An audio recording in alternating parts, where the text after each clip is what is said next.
Yo, this is Spig Nice. LB fans, Lost Boys. You already know. I'm listening to Mikey T's.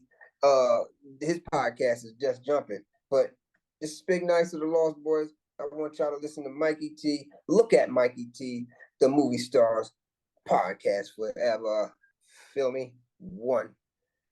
All right. Today we have the Lost Boys here with us. We've got one of the original OG members, and I'm talking about the Lost Boys from Queens, y'all. You know the hit songs like Renee, Summertime in the City, Jeeps, Lex Yeah, Troops, Beamers and a Benz, yeah. Lifestyles of the Rich and Shameless. Come on. I could do this all day. Let me refresh your memory. We got hits. It's the Lost Boys crew, Mr. Cheeks, Tah, Spigg Nice, and Pretty Lou. My crew. How could we forget? Yeah, man. That's what's up. How you, dog? I'm good, man. I'm good. It's great to have you on the channel, man. L's to the peoples. L's to the people. Love. With that being said, my guy, I want to just say that you were around and you've seen a lot of things that, a lot of people didn't see. So I'm going to ask you a couple things, and I might ask you a couple things today that you don't want to answer, but that's just my style. You know what I mean? Hey, man, holla at me. You Yeah. already know. But I'm going to do what I do best, and that's ask good questions that the streets want to know. Spig Nice, welcome to the show. Peace, dog. Happy to be here. Mikey T's podcast. That's what's up. First of all, just introduce yourself to everyone. Introduce yourself to the people. Like where were you born and raised, and what area were you from? Well, as y'all know, I'm Spig Nice, Lost Boys, founder, co-founder of the Lost Boys, founder, but co-founder of the Lost Boys. You know what I'm saying? The rap group. My crew, Cheeks, Lou, rest in peace, Ty, Green Eyes. All of us. We've been doing this since high school. But I'm from Queens, South Side Jamaica, Queens. You know what I'm saying? So where it all goes down. But everything is everything, man. I'm cool. I'm here to answer the questions of what the people need to know. You know what I'm saying? I've been around music for forever. Since the 80s, I've been dealing with rap figures in the industry. You know what I'm saying? So I got history all through my blood, through my veins. You know what I'm saying? With the music and stuff like that. So holla at me. I'm here. Before there were Lobby Boys, there were Lost Boys. Can you tell us how you became down with this beautiful thing called the Lost Boys? Basically, it's just like I said. We started in high school in John Adams. John Adams was a sports school. We basically turned it in our high school into a music school, basically, because like we came out of there, Onyx came out of there. Horace from Queensbridge, that Uchiwali, all that. You know what I'm saying? We had a couple of boxings, all that stuff, but we did our music, and I mean, being that music was just a part of my soul since birth. You know what I'm saying? Growing up listening to Michael Jackson and all that stuff like that, and before him and stuff like that, just music. And I basically ran into coming from like I was in Queens. I moved down south for a couple of years with my grandmother. My grandmother passed. I moved down south with her. I got tired of South Carolina. I wanted to make some music because a lot of things was going down. So I wanted to be a part of that music and stuff like that. So I came back up top, bumped into the crew, and we just started doing it from there. You know what I'm saying? Practicing in the basement, going to parties, house parties, backyard parties, all in the streets, the clubs, the jams and stuff like that. So one thing led to another. You know what I'm saying? Being around it so much and getting next to DJs and stuff like that, and learning the crafts and stuff like that. So we just, I just adapted. You know what I'm saying? I used to do a lot of stuff. I used to do parties and stuff my own self. So I grew up with it. Like my parents, they used to have parties every week and stuff like that. So music was just a part of me. And then, like I said, my first raps rap record that I bought was I met the cats and stuff, Kumo D and them, and you know what I'm saying. So I just love music. I love rap. I've been doing this shit since like the 70s. Actually, my first time touching turntables was the 70s and stuff like that in Brooklyn when I lived in Brooklyn, East New York, Cozy Avenue. You know what I'm saying? I've been around since Stark City was opening up. Y'all don't even know. I've been around, dog. I've been around forever. So let me ask, like, if you can recall, how did you meet all the guys like Cheeks, Freaky Tah, and Pretty Lou? I met Cheeks, like I said, I met the guys in John Adams in the cafeteria. You know, came through, they was doing a little cipher, a couple of guys was rapping and stuff like that, doing those little ciphers and stuff like that. So I came over, you know, one of the guys was doing beatbox and stuff like that. So he got tired. So I was banging on the table. I just slid in, banging on, you know, doing the beats on the table, doing the beatbox and stuff like that. I had a little skill and stuff like that because I learned it down south also. You know what I'm saying? I'm a part of the culture. So basically, I just started doing it, and Cheeks was rhyming, and other guys was rhyming, and we just kept doing it. You know what I'm saying? Talik came through. You know, at those times it was your mama jokes and stuff like that. So he used to kill cats with your mama jokes and stuff. So he comes to the cipher sometimes and just a freestyle, and that's how he do. You know what I'm saying? And Pretty Lou, he's down in the lunchroom playing cards with chicks and stuff like that. So you might catch him at the table or something like that. So it just happened. It's just naturally happened that they knew this person and we knew this person and stuff. And I was one of the cats that used to drive and stuff like that. A few cats drove in school, but I was that dude that had a truck and all that other stuff. While cats had, a couple of cats had little Jettas and stuff like that. I had Isuzu, so cats was jumping in my joint. We just take off and camaraderie, you know what I'm saying? So like, yo, we here. And we just started hanging more and more and more together and started doing this and that. I got some equipment. Asked Mom, dude, I need some equipment. We need to get this music and stuff like that, practice and stuff like that. So she said, if we serious, we're gonna get it. So we got serious, bunkered down, got music, got records, practicing. We practiced dance routines, we practiced rap routines and all that stuff like that. So it just formed and it stiff. And here we go, the Lost Boys. First we wasn't even the Lost Boys first. We was Stay Fresh Crew, and it was you know, Queens Most Wanted and stuff like that. After meeting, you know, hollering at Born King was the one that came up with the Lost Boys. But his group was more in the streets. Ours was more in the streets, but having fun in the streets, you know what I'm saying? So we just did one thing, led to the next, and boom. The first song that put the Lost Boys on the radar was Lifestyles of the Rich and Shameless. It was a dope song because back then, you know, rap was competitive and you needed to come out with something that was going to rock the whole barbecue, man. Mm-hmm. And I mean, what we do is the music that we put out is just natural. It's just something that we do regular. You know what I'm saying? That'd be like a regular day or something like that. All these songs and stories that y'all hear, it'd be the regular things that happen in our day. And it'd be hood joints, but it just got that melody behind it. And we cheer it up. You know what I'm saying? Our vibe and stuff like that makes it a interesting art of work. You know what I'm saying? It's just the joyfulness, because everybody can take a sad situation and make it happy. Most of us, but we do it in that musical form because Cheeks could write. He could write. You know what I'm saying? And we all write. We all contribute. But it's just the way we gel together, and when we around each other, we turn bad situations good. You know what I'm saying? Upside down. So it's just natural to us. You know what I'm saying? So all them songs and stuff like that, it's just a lifestyle of Rich and Shameless. You know what I'm saying? Some die with the name, some die nameless. It's just natural. It's just what we see in the everyday life and what we go through. And if it ain't what we go through, it's what our homies go through.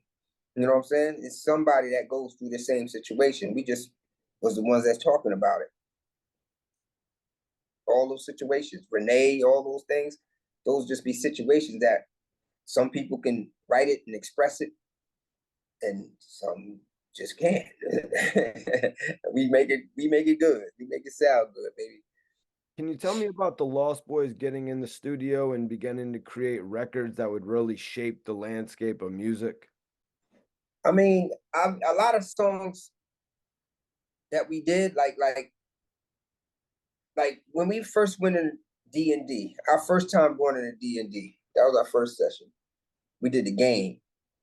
The game was basically a story of us through our eyes, a vision of us, like how she seen what was going on. Like we took trips to Virginia, to Norfolk, Virginia, and we did a lot of things. And doing those times, rapping and stuff like that, making those trips and stuff like that, a lot of things transpired and stuff like that. So just us getting in specific positions made those songs possible, made us get into the studio, made us get in those things. Like Cheeks had he was in Virginia and he was about to battle somebody. During the fact that he was about to battle this guy named Hitman, that was a close friend of mine. He became our brother. You know what I'm saying? If he didn't get locked up, he would have been a part of the Lost Boys. He could have been that dude that would have been the other guy that would have been rapping on the joint. But things happen. But the funny thing is that when I got on that bid, he was already in the cell. So he became my, he became my cellmate. That's just coincidence. Things happen. But him and Hitman was about to battle, and Tim Dog, was down in Virginia. He just used them. He just, now instead of y'all battling, why don't y'all do a song together? And that one thing led to the next. And due to the fact that Cheeks was that good and Hit was that good, he was trying to get us together, trying to get us a deal. So eventually that panned out, that Cheeks got us into the office of Andre Harrell. Besides Tim Patterson, me and Tim got us in there, but Cheeks got the first lick and we started moving from there. And it was all history, you know what I'm saying? Studios, we love that studio. We learned a lot I'm gonna just say this, we learned a lot by our first experience in the studio. Because all of that, before that, it was just in the basement, recording tapes, you know what I'm saying? Back in those days, we were recording tapes and I'm DJing and blends and all this other stuff, and you rhyming over raps and break beats and stuff like that. So our first experience in the studio was real different, you know what I'm saying? But it came out great, you know what I'm saying? And we learned a lot. Like instead of, wasting money, because instead of wasting money trying to write rhymes in the studio, write the rhymes at home and bring it to the studio and all that stuff. We started learning things and stuff like that. It was just a process that everybody needs to go through with, getting in that realm and stuff like that. But we had good times. We had great times. We had experiences. So it's all on the first album. And that first album, boy, that one's, a lot of times people say your first album is the one. And a lot of times it is the one. You get better and you mature as you go on. But that first album, that showed a lot. That told a lot, you know what I'm saying? Of the beginnings, the humble beginnings, as we say. After songs like Jeeps, Lex Coupes, Beamers and Benz, Renee, the Lost Boys became a household name. Did things change for you? Did you guys go from being mixtape rappers, to hitting the big leagues? I mean, we kept it normal as we could. You know what I'm saying? The hood gonna keep you normal, even though there's gonna be, that's my cousin, that's my people, that's my fan, that's this, that's that, and the third. Yo, grandmother's starting to love you, and you know what I'm saying? Everybody's starting to give you love. You might get a little extra, little loving from the girls. Stuff happens, you know what I'm saying? But you grow with it. You know what I'm saying? If you want to be the guy with the chip on your shoulder and all this stuff, we wasn't those guys. We was just the normal household dudes that you see us on the boulevard, even with the car over there or whatever. Because it didn't, like I was told guys, I said the music didn't do that much. The only thing the music did to me, I'm just be honest. I said the only thing the music did to me was take me across seas, give me some more pussy across seas. Other than that, I was doing this already on this side of the world, so I ain't really care. I mean, I got a little passport and got a little extra butt from foreigners, but other than that, I've been was doing this. I've been doing this since the '80s. I'm up and down 95 and all over the place, doing it by myself. You know what I'm saying? So I've been there. So this just extra little something, you know what I'm saying? Extra little something for the guys.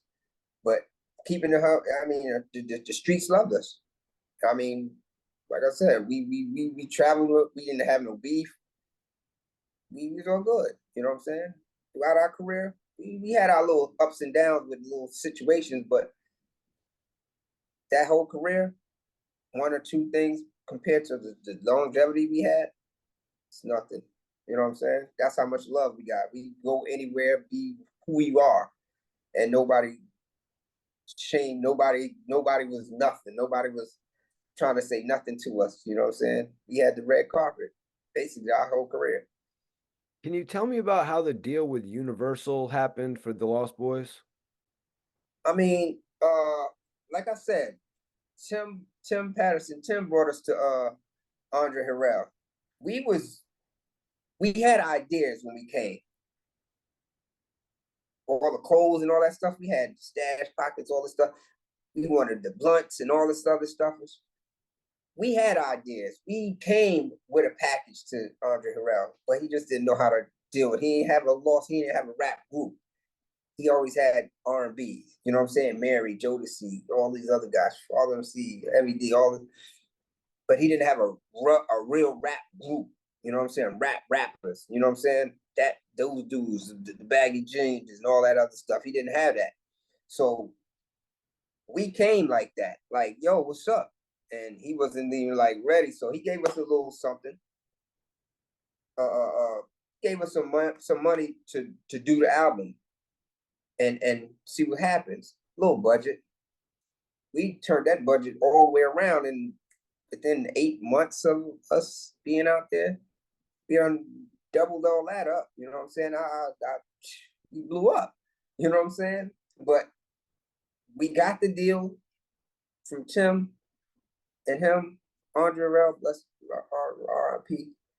And we just took off. I mean, things wasn't even slow for us because Thomas B got out there. Boom, we was out there, and the history that was history. You know what I'm saying? They ain't seen nothing like that. They ain't seen nothing like that, like us. You know what I'm saying? It was like, yo, that's a phenomenal group right there. Everything they do, they doing it big, and they touching the masses real fast. And that's one thing that we did before. Like I said, before we got into music, we was running around from state to state. So we had fan bases and in Queens we had the base in Queens. So when you got your base, your home base, and you got other people coming from their cousins and family members coming to Queens and seeing how they react and how we are and this, that, and third, they want to be Lost Boys. So basically, you take that, go that way, go back down south, West Coast, East Coast, and all this. Now you got Lost Boys all over the place. You got Seeds all over the place. So any place we went, the music was there, the love was there. So did you like it at Universal? You know, did you feel like they supported you? Did you feel like they backed the Lost Boys, or were they just trying you guys out? I mean, we was their first group. We was the first rap group on Uptown, and we became the first rap group on Universal. Universal didn't know exactly. We had Dino and them that's trying to show them, and everybody, Katrina and them trying to fit us in and weave us in. We did our thing.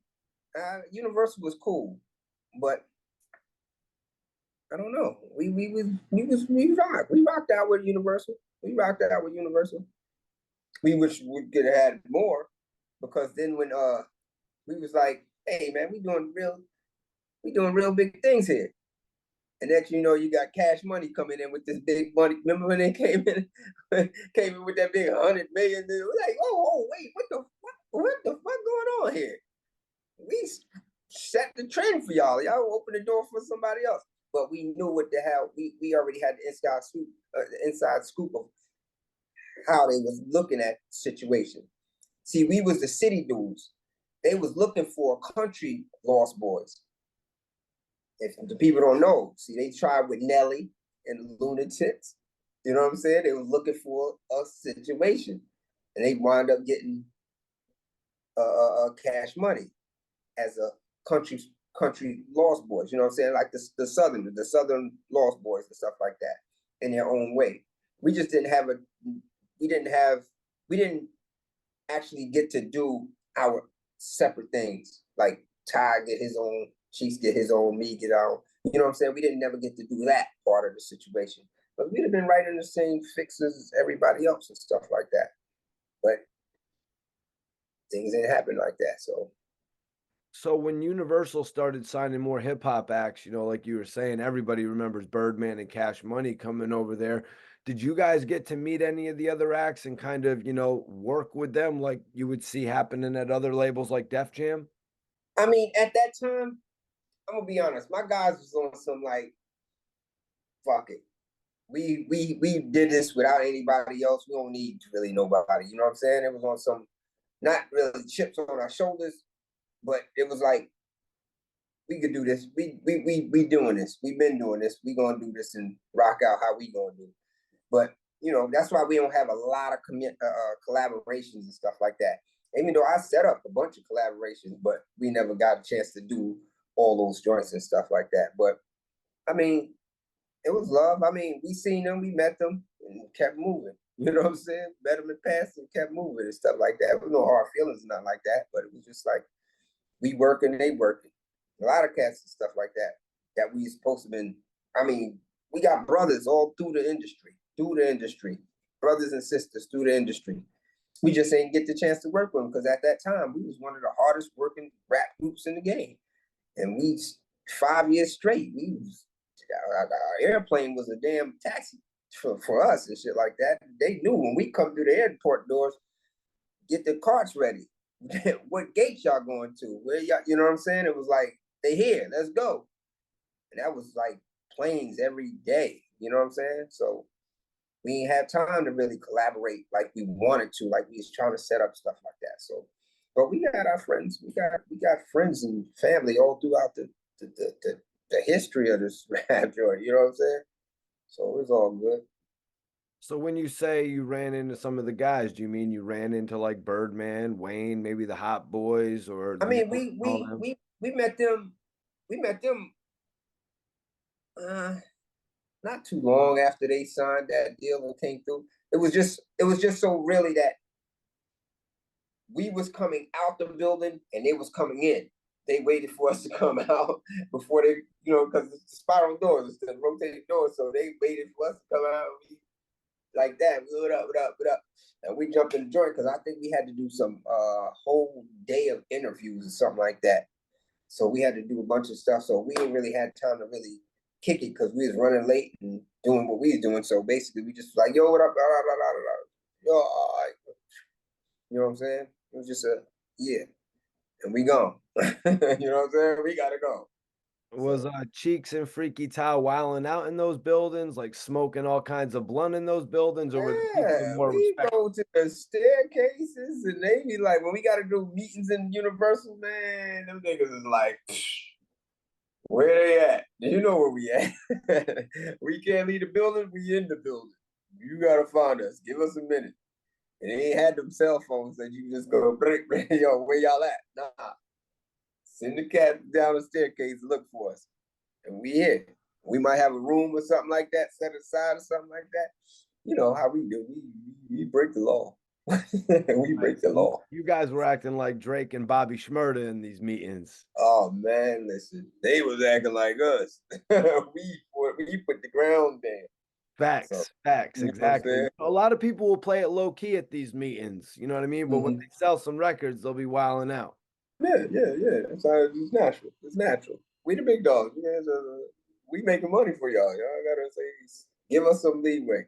So that's how we was rocking, man. We rocked on. can you tell me about Renee? You know, it's a legendary hip hop song. It's beautiful storytelling. It kind of reminds me of Nas' Undying Love. You know? Do you remember Mhm. the process, you know, behind the creation of the song and the video? Of course, of course. Renee was a story about a female that killed. Rest in peace, Ebony. Uh, it was just a hip hop story that basically was a something that happened in the hood. Things happen in the hood that people don't really express or talk about, and Cheeks put that in a rhyme. It became successful because you don't really hear about females getting killed. You know what I'm saying? You don't hear about that much. And to this day, you hear about it, but not as much as you hear about a guy getting killed or something like that, because mostly that type of situation. But the process of that, I mean, like I said, like I told people before, back in the '80s, like late '80s and stuff like that, when we was coming up, he had another joint called Donna. Donna was a hood rap chick. No disrespect, but she was a hood chick that was out here, and this is like another part of a female. You know what I'm saying? We had the good part, you know, the ratchet joint, the hood street joint, and you had a story about another female, another different part of a female. You know what I'm saying? The demise of a female, somebody passing away on some street stuff. You know what I'm saying? So Renee was just that story. It was that good of a story because a lot of people were just like, yo, I got through my bids. Yo, I listen to this to do that. I clean. I reminisce. When I feel a certain way, I could, you know what I'm saying? Renee was a touching story. Now, the video was dope. I remember the video was good. What's the chick? The lead chick. She was in the Michael Jackson video. Remember the Time joint. Remember when she came through and shit like that. So I mean, we had fun. And we had fun doing the video with Brooklyn and Queens and all that other stuff. We had fun doing that video. And it was a lot of love and stuff like that. So people understood what was going on and stuff like that. Because the song was deep. You know what I'm saying? You don't got too many deep songs and stuff like that in history of it, but that's one of them history songs that's gotta be around forever. You know what I'm saying? So it actually ends up on the soundtrack for Don't Be a Menace, Mm. the official movie from the Wayans brothers. How did you Yeah. feel when it ended up on that soundtrack? You know, do you think the soundtrack gave it the extra push that it needed? Yeah, definitely. Because when we went this, they said, "Yo, we're gonna put that on the soundtrack and stuff like that." It's like, yeah, the Wings. Okay, okay, that's what's up, man. We was happy, you know what I'm saying? Then when we went to the premiere and stuff like that, and seeing the joint, we waiting for it out. We looking at the movie. The movie a little funny and stuff like that, but we was waiting to when this song gonna play. You know what I'm saying? They got the whole middle row with the Wayans family and stuff like that. So it was just a wild situation. Then when the song came on, we was like, yeah, and everybody started, that's us, yo, yeah. So everybody just started wilding and singing and this, that, and the third, even though the beat was a little different. But everybody knew the lyrics and stuff like that. So it was like it was good, you know what I'm saying? Everybody had a good time. That movie was the set off for the Waynes right there, you know, aside from their television show, but that's really what got them started in Hollywood, taking them serious to do all the scary movies and, you know, Yeah, all the new parody type films that they're doing. That's just yeah. crazy. Shout out to them, yo. Shout out to them, man. They You definitely know, did it. it leads into your debut album with the Lost Boys. Legal Drug Money, the album drops in 96. What is Yeah. it that you were legally selling? Explain the name of the title to me. All right, well, Lou came up with the name Legal Drug Money. And legal drug money is basically how they perceive him and Cheeks having a conversation about, how drug dealers is getting all the money and they doing this, they flashing the cars and such and such. They got everything. The money, cars, clothes, and chicks and stuff like that. So basically, they want to do the same thing. I want all that stuff. That's the American dream. You know what I'm saying? The hood dream. You want to have the money, the cars, the clothes, and the hoes. So basically, how can we do that without selling drugs, without getting in trouble and stuff like that? And that's when the music comes involved because music is a drug. Music stimulates your whole body, your mind, your body, your soul. Music is everything. Music is a stimulant, you know what I'm saying? So it's like a drug. So we could sell legal drugs, but in the music, telling stories, telling this, that, and the third. So basically, that's how you get legal drug money. That's legal. The drug, the music is a drug. You get that money. That's legal drug money. You know what I'm saying? Put it together, work on it, and that's how it came out. You know what I'm saying? It's just magical. Lou be having Lou's other. He's another guy. He's the other guy. You know what I'm saying? He has that talent. He's the brain. So that's how he came up with legal drug money, man. That's him. You know, Universal wasn't death row. Did they understand the direction you were going, or was the label hesitant with that type Nah, of title? nobody ain't understand how we was coming because we have so much. We had so much ideas. You know what I'm saying? And y'all not ready. Y'all wasn't ready for what we had. You know what I'm saying? It was just we have it. We had the ideas. Which way you want to go? You know what I'm saying? We listen to all genres of music. So if we really wanted to do something, and we had these ideas, we could have did a little country joint then. You know what I'm saying? We could have did pop music then, and added into the Lost Boys situation. We knew how to work because we are music. You know what I'm saying? We are music. So if we would have did this, did that, they was like, no, like that. This, that. Let me hear it. Y'all don't know music. Y'all just suits.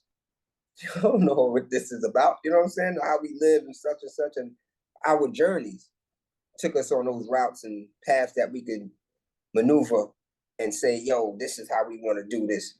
Or when we in a conversation, in the session, in the car, such and such, and we like, yo, man, this you hear that song? Might be Garth Brooks or something like that. You know what I'm saying? That be hot on this. And I say this and it. Yo, we have all ideas and stuff like that. We just have different ideas and stuff like that. How can we do this? And damn, I wish it's Stevie Wonder or Gil Scott and all these people and stuff like that that we had thoughts of putting on songs, putting our music on these on behind these people, stuff like that. But they wasn't ready. Universal wasn't ready for us. You know what I'm saying? Lifestyles of the Rich and Shameless was a song title, and Big L actually had an album, Lifestyles of the Poor and Dangerous. Can you tell me about how that happened? And like, did y'all have a connection with Big L? Not at that moment. I mean, we met Big L later on. That's like rest in peace. That's our homie. That's our band and stuff like that. Cause him and another one of our little homies in Queens Most Wanted, they look like each other. They look like twins. And I used to always get at them both and stuff like that. L used to bring us up to Harlem, and we used to hang out up there 145th with him and stuff like that. We used to hang on his block and stuff like that, chill and stuff. But we was cool. But the coincidence of the albums, I don't know. I like I said, those titles and stuff like that is like ingenious, but they come from things that we've seen, things that we've been through. Like I said, Robin Leach. That's lifestyles of the rich and lifestyles of the rich and famous. Everybody wanted to be. You watch them programs, and everybody wanted to be one of those dudes that had a super yacht. We don't see no super yacht. We want one now that we seen it. You know what I'm saying? The big mansions and stuff like that. We wanted that stuff. We needed that in our lives. You know what I'm saying? But it was just you had to hustle to get it. That's what it was. Everybody wanted that when Mike Tyson had a tiger and stuff like that for pets and stuff. Cats wanted cats. You know what I'm saying? Big cats, big dogs want the big cats. And that's how we was trying to do it. You know what I'm saying? That's So, crazy, man. Big L brought y'all to the block. What's a memory that you have with Big L that you could share with us? like I said, we used to bug out in the studio a little bit and the sessions and stuff like that, just on the block and stuff like that. And learning and just feeding off his energy. Cause he was like, yo, I fuck with him. He even he one of his songs and stuff like that. He even shot at Queens Most Wanted. Queens Most, you gotta listen to one of his joints and stuff. But he hollers at Queens Most and stuff like that. That's fam. We was like that. They was supposed to do a song and stuff like that. We was tight. We was playing, we was tight. When we got that vibe and is love. He come to Queens, we come uptown. It was nothing. You know what I'm saying? Even though at that time I was living uptown in Harlem. You know what I'm saying? I lived up in Harlem since like 97. So I've been there. Different blocks, but I've been there. You know what I'm saying? I move around. But it was all good. We kept it real. Why would you say a record never happened with Mr. Cheeks and Big L? I mean, we never get a chance to do it. I mean, he did his song and we never got a chance to really like put it down. You know what I'm saying? And get it in the studio and stuff like that. Because we was moving. I mean, he had a session with the youngins, but we never really got a chance to get in that. That's just like us and Biggie. You know what I'm saying? We massive. You don't know the people that was in our cycle and our ciphers that we never got a chance to be in the video. Big used to be mad at us. Damn, man, I got one of the hottest joints with everybody in the fucking video, and the livest motherfuckers ain't in my video. It's like that. You know what I'm saying? We working. You see us we on our way out. We on our way in and out. You know what I'm saying? That's just how we were. That's how it was. We was grinding. So we missed a lot of opportunities. I mean, I'm mad still that we missed a lot of opportunities. I'm talking about, like I said, I even set up with Boyz II Men. Met them at the airport and stuff like that. I gave them an idea. Yo, let's do this Lost Boyz II Men joint. First, it was like, the limo was about to pull off. I turned around and walked back to where the guys at. And then they's like, yo, Spig, look. They was waving the arm out the window. Wanye was waving his arm out the window. Came back, he was like, yo, man, that was a great idea. You know what I'm saying? Let's set that up. Never got to set that up. You know what I'm saying? There's a lot of things that we had opportunities, but we never capitalized on these opportunities. You know, that would have been legendary. Lost Boyz and Boyz II Men. That would have been something deep. Mariah Carey back in the days in the studio and stuff like that. They didn't even see her. They walking by, we going to the studio. They didn't even see her. We was, I think it was Sony or something like that. We was walking through the hallway and she was with some other people sitting on the stool in like outside of their session. And something told me turn around because I look, you know, I'm paying attention to everybody. And they had little groups sitting up on the joint and we walking by. And I caught my eye and I thought about it. I was like, I knew that film somewhere. As we was walking, kept walking, I turned around and she was like this. I was like, that's Mariah Carey. Damn. I was trying to tell her, yo, man, they was already in their zone and shit like that. So we never got the opportunity to holler over that way. It's many. I could go on, man. It's many opportunities. You know what I'm saying? I've been there. You know what I'm saying? There's many opportunities that we missed. Yeah, that reminds me of the time that I actually met Rihanna. Yeah, that's crazy, man. Y'all met, you seen Mariah, she waved at you. I seen Rihanna. I asked her to smoke a blunt.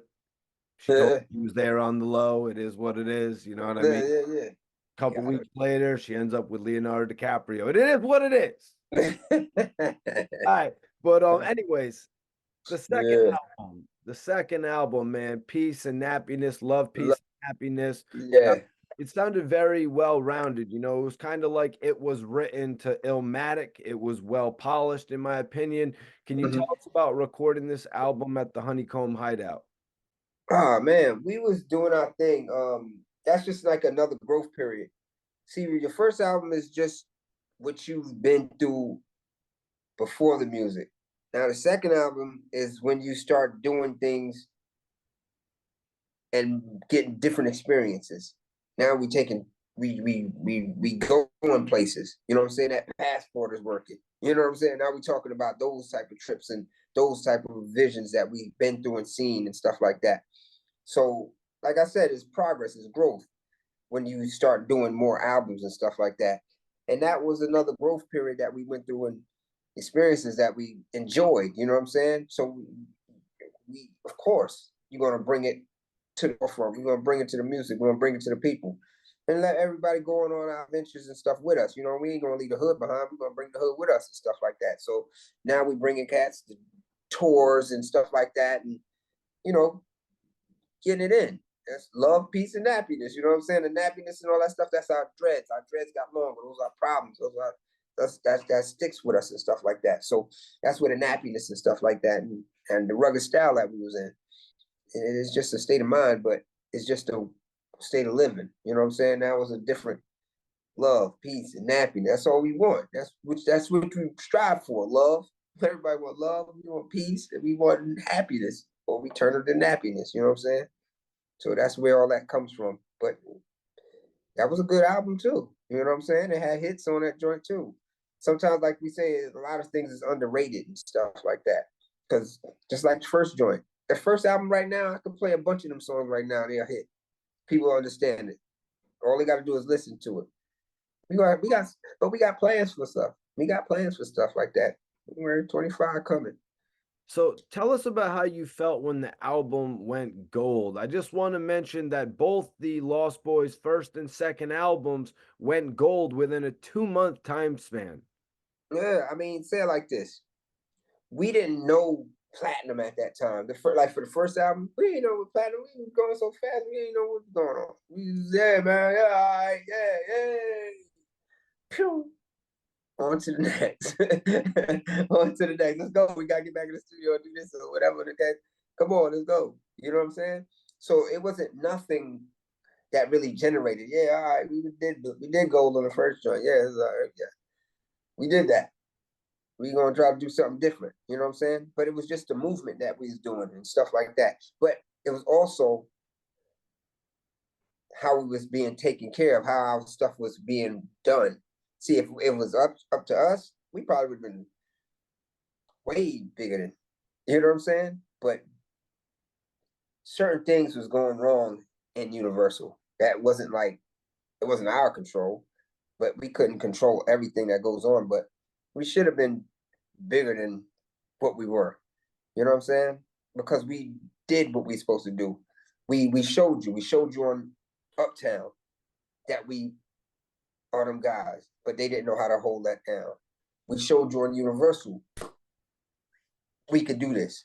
We good with this. But y'all ain't know how to hold us down. Y'all ain't know how to put the money into us and making us bigger. You already did somebody else on the album, on our label. Do us the same way. Give us the big multi-amount, and we'll show you how to really rock this motherfucking funky joint. You know what I'm saying? But we ain't get the opportunity. We had inexperience on our team. You know what I'm saying? In our teamwork, in our people that was handling us. It wasn't that great, but they did what they did. We got how we got, and we put the footwork in. That's how that's how it turned out. You know what I'm saying? I really feel like you delivered with the music on the Sophomore album. You know, the lead single, Me and My Crazy World, it hit the top Hot 100. But, you know, you just notice the transition, you know what I mean? It went from legal drug money to love, peace, and happiness. You know what I mean? This was a more peaceful album. Yeah, because it's more experience now. Now he's experienced, you ain't gonna be too violent. Now you got responsibilities and stuff. Now everybody got a couple kid here, and this, that, and third. So now you don't really want to taint that. You know what I'm saying? You got to show these kids a better way. You know what I'm saying? Not just the kids in the neighborhood. Now we got our own kids and stuff like that. So now you got to show a better leadership, a guidance and stuff like that. So we got to tone down a little bit, but you still go through that joint. You still gonna get that rugged. You still gonna get that love. You still gonna get that peace. You know what I'm saying? You still gonna get all the elements that we bring to the table, regardless of what album, what song. You're gonna hear it. It's just you gotta relate. We relatable guys. You know what I'm saying? So it's all good. I want to talk about Freaky Tah, man. The third Lost Boys album, LB for Life, executive produced by Cheeks and Freaky Tah. Is that something, you know, executive producing, is that something that Freaky Tah learned as you guys went on, or was he playing that role the whole time? I mean, Ty always he had his ideas and everything else. We all had ideas. We all had our plans. Like I said, he didn't never get to do what he fully was capable of doing. You know what I'm saying? But being executive is just being executive in your mind. You know how to control your mind. You know what you want, and if you can get the opportunity to put it here and lay it down and, yo, y'all listen to this and let's do it this way and stuff like that. That's just being executive. We all bosses, you know what I'm saying? Everybody's a boss. But it's just the fact that you got guys that's, we giving you this money, we control you. And sometimes that's a good thing, sometimes it's a bad thing, sometimes you're gonna clash, you know what I'm saying? So we just do what we have to do, you know what I'm saying? And do it the best way to keep it peaceful, you know what I'm saying? When Ty passed, I mean, he still was a part of that album because we did a lot of songs. We had multiple songs, we had a lot of songs. But he all right, it was a situation that erupted. And I told him, listen, dog, you want to get out there, you're gonna have to do what you gotta do. You gotta get out there and really start spitting. You gotta let the people hear you. Because he got tired of not being who he was. You know what I'm saying? He had a voice also. And being called the so-called hype man and stuff like that, he loved it, but he wanted more. He had more to show. He had more to prove. And I used to always, I like, take this tape recorder, and when you freestyle, try to remember all these freestyles. Because he don't write. But his freestyle is like a writer would not stop writing. You know what I'm saying? You would be like, yo, you wrote all that? Nah, he freestyled all that. And for hours. You know what I'm saying? So it's like he was a different dude. He was definitely different. But he just didn't get the chance. He didn't get the chance to shine as he's supposed to. He was coming though. Then y'all have been like, yo, he ain't just a hype man. He's that guy. And it's just like all of us. It's the quiet storm. It's thunder, lightning, the quiet storm. That's me, Cheeks, and Ty. Ty and Cheeks is lightning and thunder. I'm the quiet storm. You ain't know that I rhyme. You never get to hear it, but y'all hear it. Y'all. It was going to be a time. If you come to a show, you might have seen me come from behind the DJ booth and get on the mic. But other than that, you hear Cheeks rhyming. He's a forefront. He's a foreman. You know what I'm saying? Ty had his back. Lou was just pretty Lou. He had all our backs and stuff like that without rhyming. You know what I'm saying? He's the brain. So we would have, if things would have happened the way we would have loved to had happened, you would have seen more. It'd have been ugly. You know what I'm saying? It'd have been good ugly. What do you remember most about the third Lost Boyz album? I mean, it had the elements, but it didn't have the elements because we was all not there. You know what I'm saying? When we there is us. See, when we started, I'm going back, like for the first album, this is our chemistry. Cheeks go in the booth, me and Cheeks go in the booth. Cheeks rock his rhyme. I'm hyping him up. He'll do his ad lib. I'm hyping him up. I'm standing in the booth. I'll do my own ad libs off of his ad libs and his rhymes with I'm doing my ad libs. Yeah. Talik comes in. He listens to my ad libs. Cheeks, the what's going on. Talik could come in and do basically some of my ad libs with his own tone, his own voice and stuff like that, freak it a little bit. And then he'll come and do his rhyme or whatever, depending. He'll do his rhyme or he'll do his ad libs, either or. And then I'm still in the booth. I ain't never leave the booth. I'm the dude that's never left the booth. You go in D&D and rewind all these tapes, and turn up the joints. You'll always have Spig Nice ad lib here and there, just that and third. I gotta hype Talik up just like I'm hyping Cheeks up. You know what I'm saying? I'm always there. You know what I'm saying? So that was our formula. That was our chemistry. So when Ty not there now, it's like, the chemistry's off. It ain't the same. It ain't the same feel. You know what I'm saying? Just like it wasn't. But we try to make it the best way we can. We have that memory of Ty. So we'll always try to bring that in our hearts and stuff like that. But we try to mimic what we've been doing. It's hard, but we got through it. even though we had some of the vocals that he had left and stuff like that, and we brought vocals from here and there, and some songs he was on. You know what I'm saying? So we just put that thing together best we could. When Freaky Tah died, did the Lost Boys group dissolve? No. We were still doing our thing. We took a quick nap.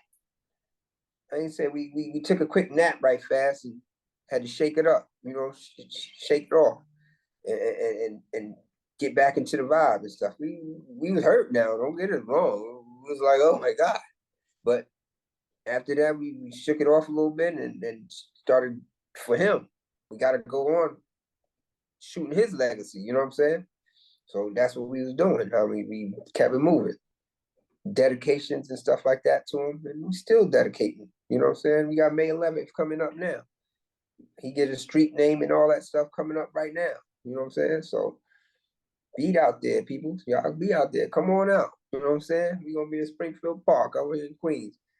Holla. You know what I'm saying? It's gonna be something big. We got plans. We got some things and stuff like that. Some treats for the people. So Talik's still around. You know what I'm saying? To his son. His son's gonna be leading the joint. So he's on our team. You know what I'm saying? He comes and do what he do on the albums or the songs and stuff like that. We got some. We got our kids. The kids is coming.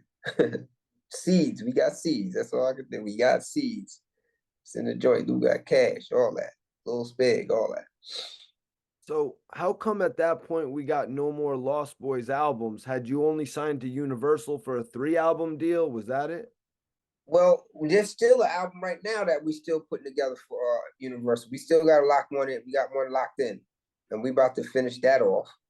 Cheeks did another album. They did something with the songs with a bunch of different Lost Boys songs and stuff like that. The 10th anniversary and all that stuff. That's when I was locked up. But they put a bunch of, they did some things and stuff like that. But we got things. We got this. We got this. Don't worry. It ain't over. You know what I'm saying? Like I said, right now we working on some songs and stuff like that. They wanted to put right now our manager, he wanted to put some songs in the cut, but the song is too damn hot. We can't sit on this, man. Your joint is so y'all about to hear a joint. Y'all really ready to hear me and stuff like that. You know what I'm saying? Y'all gonna hear Spig come out there. Cheeks is out there. You know what I'm saying? We about to do some more work. It's about to come out. You're gonna see the skills. You're gonna see that flavor. 50 Cent wanted to get rich or die trying, and the Lost Boys were the lifestyles of the rich and shameless. Can you tell me about the first time you met 50 or the first time 50 came around? 50 is he's 50 is the homie, right? From 134. He's off Ty in the block. That's Ty. 50 used to hustle up there and this, that, and the third. We met him years. We met him in the 80s. I don't know. He's younger, but he's around. He's around. He was around. He used to hustle on the block. We used to come over to Talik's block, 134 in God Brewer, and smoke, drink, and play music and all that stuff. The guys and shoot dice and all that. Hang out, do the regular things that we would do on Rockaway. Sometimes we come to God Brew. And 50 used to be there and he was trying to hustle and Todd used to be like, man, get out of here with that. Just that stop, Fiends coming around and stuff like that. He's serving it. Get out of here. You're gonna make us hot and stuff like that. We already out here like 40 deep and this, that, and third. So he wanna sell drugs, so he gets mad and shit. Take his motherfucking his shit and put up and then come back out with a motorcycle. He want to be doing wheelies down the Bukavu and stuff like that. And it's still gonna make us hot, you know what I'm saying? Still make the whole block hot and stuff, doing wheelies down the block, down the boulevard. So that was our dude. That was our dude. We wanted him before he got the rap bug to be a boxer because he used to box and stuff like that when he used to spar and all stuff. So he used to box. So we was trying to see what's up with that because we had, like I said, we came to the table with a lot of shit. Like Lamar Odom, that's our little man. He balling. We introduced him to Shaq. Like Shaq, he going to LA, he on the Clippers, this and that and third, showing whatever, this and that and third, He had him. We wanted 50, the boxer. We had Monte Barrett. He was from our school. He was a boxer also. We was trying to get in all that, the sports thing, and you know what I'm saying? What Jay-Z's doing with the Rock Nation, all that. We had those ideas back in the 80s, the early 90s. You know what I'm saying? We had all those type things back then with the clothes and the sports, and we wanted to get in a lot of things. But that's how we were. There's four of us that had four different brains and stuff like that. That we was like, yo, if we had the money to do this, or we could get this person or that person, just brainstorming. And we was doing that way before 2000s. You know what I'm saying? In the 90s, before the 2000s, we was had these things and stuff like that. Just dreams. We couldn't get it. Was 50 coming around saying that he wanted to pursue music, or was it just he was trying to hustle on the block? Nah, I don't know how, he was just hustling. Now, his rapping and all that stuff, I don't know when that came out. I don't know what happened with that. But then when I did hear about after he got shot and all this other stuff, but not even that, when he had the Ghetto Quran and all that stuff, a couple of songs and stuff like that, I was like, I don't know about that. That's a little deep. He talking about too much stuff and stuff like that. I didn't like that. I didn't like that. But it is what it is and stuff like that. You actually remember when Ghetto Quran came out? Yeah, I was, you know, a lot of people had it. It was on the tapes and stuff like that. So people used to play it around. People playing around the hoods and in the cars and all that stuff. And I was one of them dudes that had like a super system and shit like that. Any car I had, it was like, nigga, you gonna hear me from about a couple of blocks. You know Spig coming. That's how my systems were. And anything I had, it was a Chevette or the Zuzu Trooper, you gonna hear my system. So they always wanted me to play this joint and stuff like, I was like, no, it's telling. I would say it like that. I was like, I don't know about that one. But yeah, I mean, people played it. You know what I'm saying? People played it. I heard it. I listened to it. It was deep. You know what I'm saying? It was telling about the hood. It was telling about the guys in the hood. His point of view, his eyes, telling about the hood, people that he grew up around. So it was all good. It was a good story. Did you ever get a chance to meet Supreme McGriff? No, I didn't get to meet him. But we had run in with the Supreme team and stuff like that, man. Listen, you knew the Lost Boys. Everybody knew the Lost Boys. We had a run in with them. It was one time, Cheeks had a little bout with one of the dudes. We was all trying to get in with our club, our favorite club and shit like that. On Jamaica Ave. And it was like before Thanksgiving, and Cheeks and them was outside. Everybody else was going in. They was like ushering everybody in, and him and J Raff and them was the last ones coming in. And I guess the young Supreme team cast the hustles for him and stuff like that. Was trying to bully and push it and stuff like that. So one thing led to another, got on a squabble. Dude stole Cheeks, broke his jaw, this, that, and the third. And we want to get back. We don't care who it is. Nigga, nobody gonna touch us. So regardless, yo, one of our homies, Green Eyes, his uncle is Green Eye born, and yo, set that up. We need that rematch and this, that, and the third. Cheeks went back and pummeled the dude with a broken jaw. He had to eat.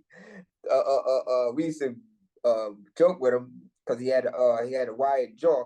And for Thanksgiving, he had to, the turkey and all that other stuff. We used to clown at him trying to get turkey and stuff like that. But he got that rematch and you broke the dude up. You know what I'm saying? That was a good joint though. That's nuts. I mean, we went through some wars and stuff like that. Even like we went through some wars. 50 Cent dissed Cheeks. He dissed Mr. Cheeks on the debut G Unit album, Beg for Mercy, on the song I'm So Hood. Were you shocked that 50 would take shots at Mr. Cheeks? I mean, yeah. I'm shocked, but I ain't shocked because sometimes, I don't know, cats just get beside themselves sometimes. And if they winning, you gonna shine. You don't care. You don't care about nobody. You don't care who it is. It's that.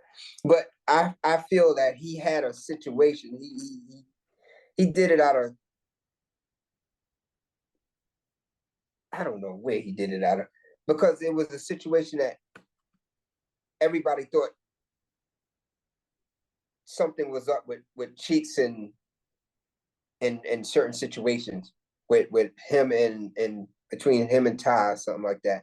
But everybody got the story all wrong, and it's this, that, and the third. So what I'm just saying, what I believe is Ty was like their leader, 134. He was the one that was 134.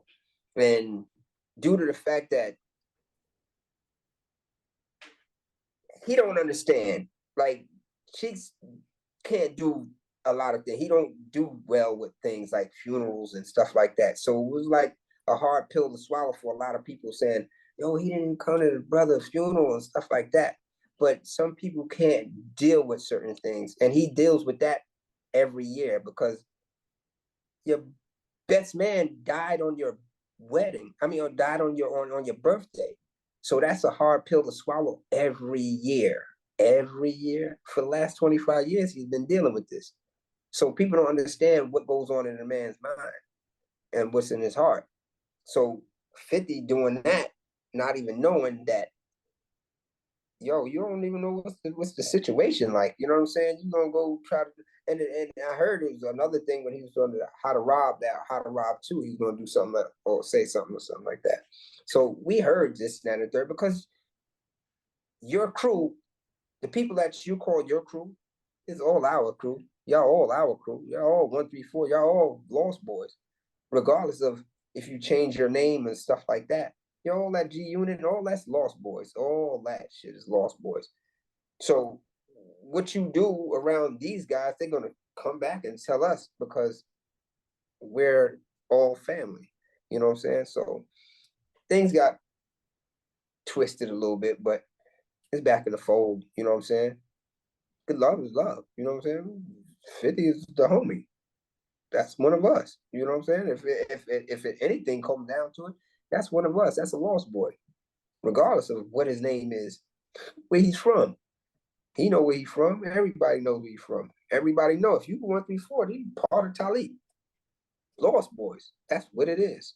There's nothing else to be said. You know what I'm saying? I'll be real with you, man. Probably because y'all kicked him off the block. I mean, y'all kicked him off the block. That was just growing up. You know what I'm saying? That was just looking out for everybody's behavior. You know what I'm saying? Looking out. He said, kicked him off the block. He got memory. Y'all kicked me off the block. I ain't fuck with y'all no more. Fuck that joint sold like 7 million copies. He had to get Mr. Cheeks this on there. Yeah, that was good. Breaking it down, man. Yeah, man. But it's all good, man. Everybody got love for each other. You know what I'm saying? Sometimes when we grow up, we might have attitudes and stuff like that, but we grow out of them, you know. Think about it. Oh, that was about nothing. Petty. Can you tell me about 2004 when you were convicted of multiple bank robberies? You know, did you take the case to trial or did you accept a plea deal? No, me and my Codys took it to trial. Me, Born King, Supreme, and Star. We is us four. Nobody did nothing but stand 10 toes. You know what I'm saying? And it was a fiasco. Don't listen. I tell people this all the time, even when I was in there. And I tell my parents, I tell them, listen, just because it's the government, don't think they always on the right side of the track. Government is cheating. Y'all can see what goes on right now in the world, that the government cheats. They cheated us out of a victory every time. Listen, my Cody just got home. We supposed to have been home since who knows what year. But every time we win, they'll put us back. So when even the judge, the statements and stuff from before we started trial, the judge said, did they break this law or this? You know what I'm saying? There's prongs to every code or everything. We didn't break none of these things. And instead of the judge throwing that charge out, she just said, this is going to be interesting. You can't say this is going to be interesting. If those laws are not broken and your prosecutor and them saying, no, Your Honor, no, Your Honor, you can't say this is going to be interesting. You got to say this got to be thrown out. It's just obvious. So the things that they were doing in trial was like, you can't be serious. And they was telling people, they was leading the witnesses saying, if you don't remember, just say you don't recall. Me and my Codys laugh at each other because we might something around. I don't recall, but that's just a joke that we went through during trial. It was like a hurting joke, like, bitch, you wasn't even there. How the fuck you gonna say you wasn't? You don't recall? They question the people and stuff like that, and these people are not even there. But where you get these phony ghost people at? They was doing things like that, so they was setting us up to take this fall. They wanted us. They wanted a conviction. They tried me. They was like, yo, you a rapper, you did this, you did it, you want to go down with these people and do 40 years and this and that and the third. I was like, oh, y'all, I don't know y'all, I know him. What am I talk about them for? Sorry. I don't know, you got the wrong person. They thought just because I never had I didn't have a conviction. Sorry about that. They like, just because I didn't have a conviction and something like that, history and stuff like that, they thought I was easy to break. Man, I'm strong. I'm from the streets. You know what I'm saying? So none of that stuff worked. It didn't work on none of us. So we did what we did. Like I said, we kept winning throughout these years. These 20 years, we was beating them in court, going back on appeals and stuff like that. You know what they do? Erase the sentence and give us back the same sentence. We did that 3 times. So imagine what year I'd have been home. You know what I'm saying? It's just crazy how the system works. And when they want you, they want you. They don't want you to leave. They don't want you to leave. Like I said, my Cody should have been home last year. He's just getting home a few weeks ago, a whole month ago. And that's how they still was trying to hold us down. You know what I'm saying? They were still trying to hold on to somebody that, man, y'all supposed to then let these people go. And that's how they treat. So I mean, the things that we did during that time, you know, and we you know, certain things happen. You know what I'm saying? Certain things happen and stuff like that. So I mean, get money. So how long were you ultimately sentenced to? I was sentenced to 37 years. I got the lowest out of the sentences. It was 37 years, 47 years, 49 and a half years, and 51 years. Type of numbers is crazy. For what? For attempted bank robbery and shit like that? Y'all bugging. I know people that killed people in jail, that was in jail, that got murders and did less time than they gave us. It was just because they just want to prove a point. They only gonna have New Yorkers come to Jersey and do all this and beat us in court and this and that and third. Got the nerve to take us to trial because we was winning in trial. But y'all made it, like they said, a mosaic and put pieces and stuff that didn't go and shaped it and all the stuff. Tell you, man, listen, when you see this documentary that we gonna come out with, y'all gonna be like, yo, that was deep. I only could tell you about some of it, but when you see it, when we show it, we put it together, man. It's gonna be a movie that's people gonna be like, yo, it's crazy. I went through all that. Yeah, that's just trial. Trial is crazy. Was it ultimately an appeal that brought you home? Yeah. You know who helped? Trump. Yeah, Trump had the motherfucking power. He had paperwork in front of him. Obama had the paperwork in front of him. Nothing. Trump said, okay, he ain't do it. I got it. He just wanted to Trump Obama. But Trump got homies in jail. So basically, he getting his homies out of jail too. You know, it was, but you know, he let a lot of people. He helped a lot of people. He passed a law. You know what I'm saying? Because there was about gun laws and stuff like that, and appeals and the different issues and stuff like that. It's all gonna come out in our movie. We got knowledgeable stuff when we were gonna put this joint together. So it's going to have a lot of knowledge and stuff like that. Even my podcast that I'm gonna do is going to be called Visiting Hours with Spig Nice. You know what I'm saying? So all these things is going to be elements of my journey and our journey. Can you tell me about some of the craziest times that you had in jail? And, you know, were you locked up with any other artists during your time of incarceration? Yeah, I mean, I locked up with a couple of people. I mean, Ja Rule was a bigger name that y'all might know, but I was locked up with, I mean, when he came in, he always give me props every time. Oh, he gave me the bag. I get a kitty. You know what I'm saying? He's from Queens, so everybody know what it is and stuff. I represented Queens hard. So when he came in, it was just natural that he got to come see the homie. I give him the bag, sneakers, fits, whatever the case may be, some food and stuff like that. Showed him little guidelines how it runs out here, because I know he came from the state, did a little bit in the state and stuff like that. So came up to the feds and stuff like that. He rocked with us for a little while. Met with some of the homies, Italians and blacks and whites and all. He met with everybody. Talk to me about the whole Ja Rule situation. Had you known Ja Rule prior to the incarceration, since you were both from— Yeah, of course. I told Ja Rule, I always told Ja Rule, I said, when I be hollering, I was like, yo, you don't remember when I told you could go solo and stuff like that? Because it was one time we met at a hookie party. This is back in the day. This is like this is like 80s or something like that.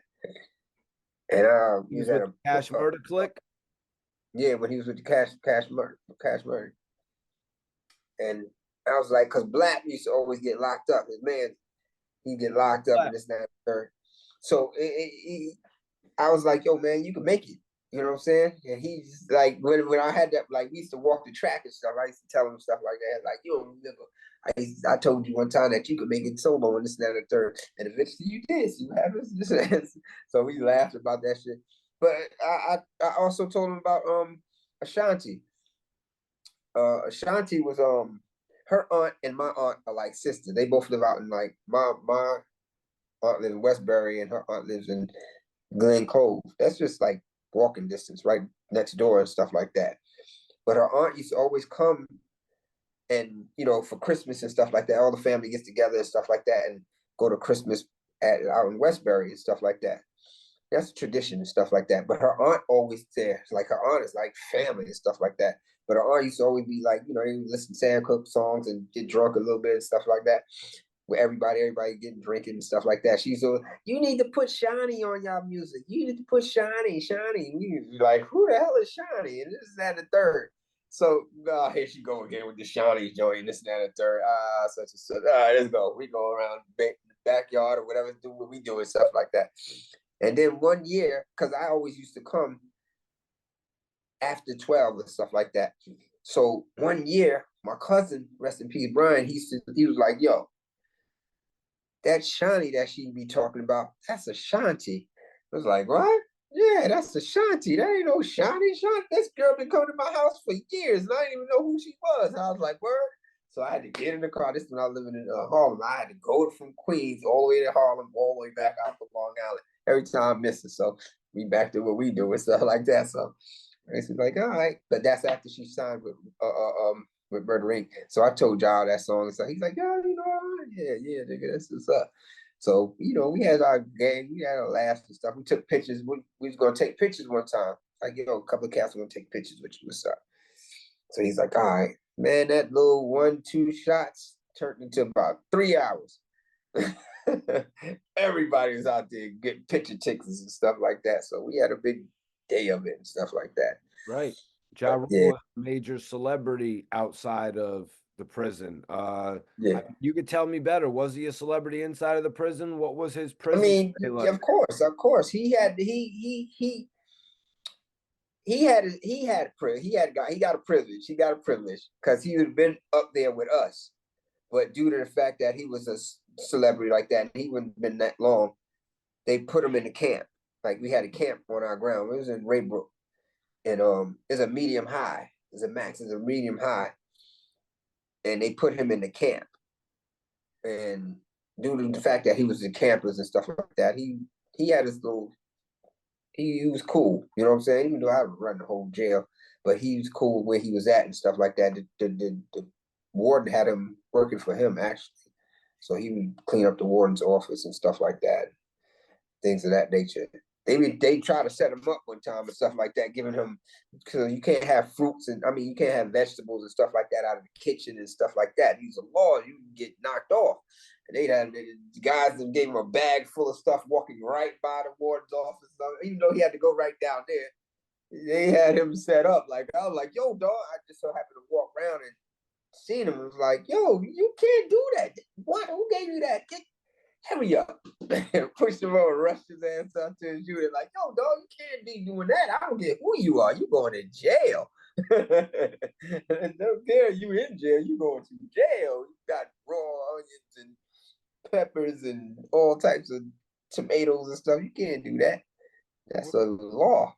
People trying to play Ja Rule out because of the 50 Cent beef and all this happened before his incarceration. He wasn't the same pain is love Ja Rule when he got locked up. He was the post 50 Cent beef Ja Rule. Is that why they were trying Ja because of 50? Nah, they ain't trying. They ain't trying. They know what it is. Nah, they was just giving them stuff and going. And I was like, yo, man, you like they damn near set you up right there. But nah, it was no. I don't think it was no harm intent, no intent, no cruel intent with that. But it was just like it was just funny. Like, yo, he got a bag full of stuff. I'm like, yo, you guys should be coming out the bag. You better hurry up and get that. You. Let me walk you over here real fast, man. Crazy. It was just funny though. Dark Low is someone I did a lot of work with. Can you tell me about being locked up with him? Yeah, man. I mean, me and Dark Low just so happened I came into Philly. I was in FDC and transferred. This is one of the time I was getting transferred to come home. Actually, thought we was gonna go home, but we just was doing. I came through the unit and they gave me the cell. Hold on, you hear? I got to the cell and there was some clothes and stuff like that. And everything was in the room. So I was like, yo, all right, who's up in here? Because I don't want to move somebody's stuff and move their stuff because he had stuff in, like he was living in both belts and stuff like that. So I was like, yo, anybody? Nobody came and stuff like that. Actually, he was at the library. So when he came in, he see my stuff, yo, who's stuff in this now? I was like, yo, that's me. We hollered and stuff like that. Moved his stuff. He's like, he didn't really want to move his stuff. He didn't want no company and stuff like that. But the cells was, tight right there. So basically we talked and stuff like that. We get through it. It was count time. So we talked and eventually we became cellies for a hot second, for a couple of days. So my brother was down there. So I was about to move back down in the cell with my brother anyway. I just came in and my brother was in the unit. So boom, we kicked it and stuff like that. So we got cool. You know what I'm saying? He was writing rhymes and stuff like that. And at first I didn't know who he was because I don't know what the hell happened. I didn't know exactly who he was until I really looked at him when we was in there talking and stuff. Because just recently when I was in Fort Dix, my man was put me on to them, and we started watching the videos of him and AR and stuff like that. So I was like, yo, that niggas is going hard. That niggas is hot. They hot. You know what I'm saying? I was like, yo, that man. And then it would just so happen now I'm gonna go to Philly.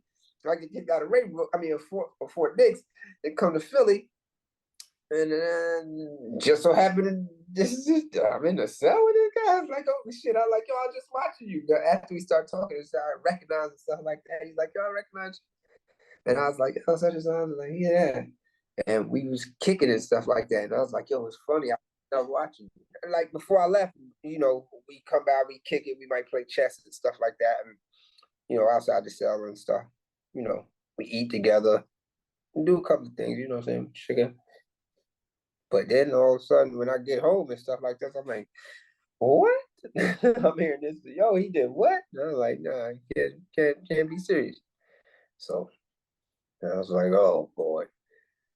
I'm like, I hope it ain't true, but they're throwing things at him and stuff like that. So I was like, shit. But I heard from what he said, what he was saying and stuff like that. What he said.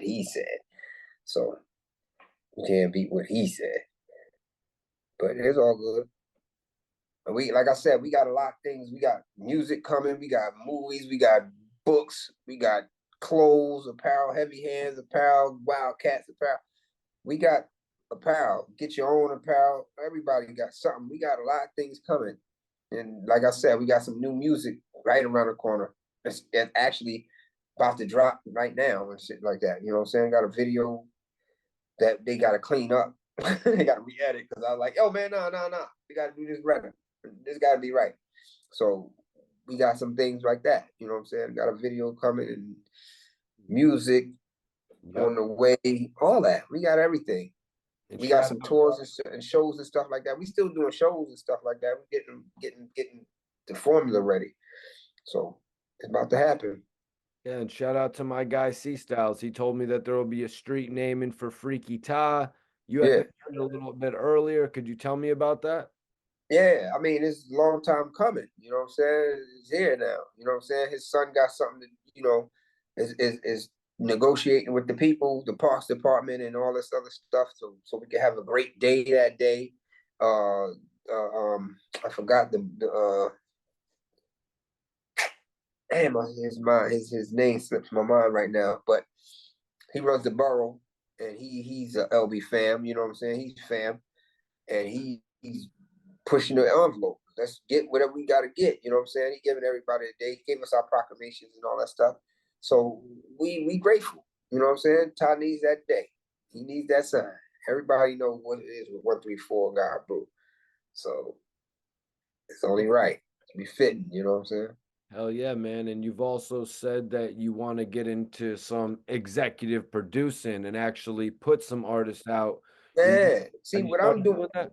What I do for is to get to that next level. You know what I'm saying? I'm 50 plus. I ain't gonna be riding forever. I mean, some can, some will, and some do. But I know I only want to do certain things. I want to be heard. I got something to say. You know what I'm saying? But then I want to be in that next seat. You know what I'm saying? I want to be able to push the next artist, the future artist, the Drakes and the Kendricks and the Coles and stuff like that. You know what I'm saying?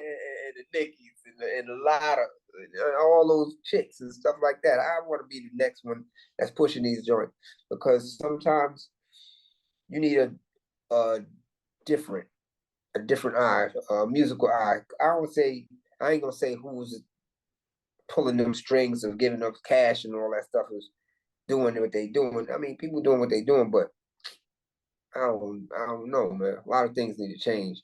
Even though change is always good. People say, nah, you don't like change. But change is always good.